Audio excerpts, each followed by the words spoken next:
Same too వరల్సా happy friendship day. Thank you. ఎంత surprise అసలు మామూలుగా Rishi, I miss you too. అబ్బో. యాక్చువల్లీ రేపు అవి గర్ల్స్ రావాలా ప్లాన్ first? చేద్దాం కదా.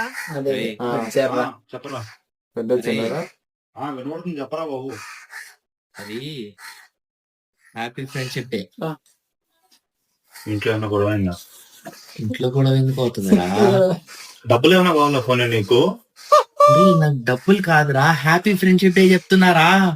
అదేంటి ఇలా అయిందిరా రామ్ చరణ్ కి ఏదో ఎమోషనల్ గా మాట్లాడుతున్నాడు. Emotional. అంతా బానే ఉన్నాడా? ఏమో రా వాడు ఫ్రెండ్ అంటున్నాడు ఏదో అంటున్నాడు. నువ్వు ఎలాగో నేను వెళ్తున్నా నా ఇంటికి వెళ్ళా. ఈలోపు రవి కాల్ చేయి. రవి అక్కడే ఉంటాడు దగ్గరలో. రవి అరే అర్జెంట్ గా రామ్ చరణ్ గారు ఇంటికి వెళ్తున్నాడు. ఏదో అయింది ఎమోషనల్ గా మాట్లాడుతున్నాడు రా. ఫ్రెండ్షిప్ డే వెళ్ళు.